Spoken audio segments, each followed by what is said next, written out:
There are more dog burials in prehistory than there are burials of any other animals, including cats, for example, or horses. Dogs seem to have a very special place in human communities in the past. As soon as we see in the archaeological record skeletal remains that look like a modern dog, we see dogs being buried. 14,000 years ago, we see the first dog burials appear. I started about 12 or 13 years ago doing archaeology in Siberia around Lake Baikal as part of a long-standing archaeological project that's centered here at the University of Alberta.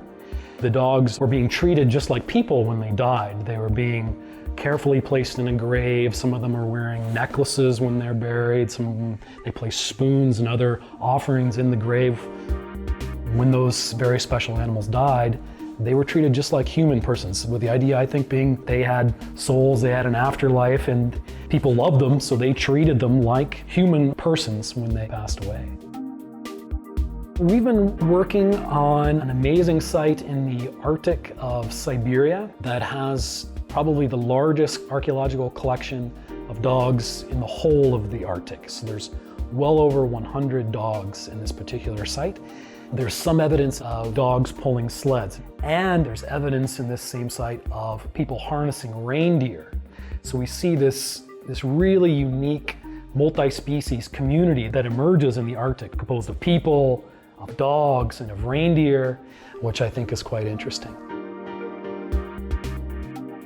A lot of this kind of archaeology is now done in the lab, even though most people think about archaeology as being the digging up part of it.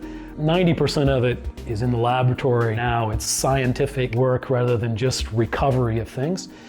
Those chemical procedures require proper facilities to be done safely. So without these kind of facilities, we couldn't do that research practically or safely. A legacy of the university's investments in the lab will be that we can continue this research in future projects. It's just made the work more efficient and more safe overall.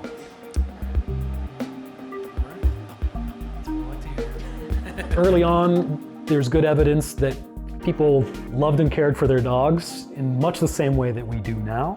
And I got really intrigued about what this meant about domestication, what it meant about people's personal relationships with those dogs. I think about my relationship with my dog, why I feel that it's acceptable for me to live with something that could potentially eat me in my own house. So the research is informing how I think about my own dog, and my experiences with my own dog, affect how I think about dogs in the past as well.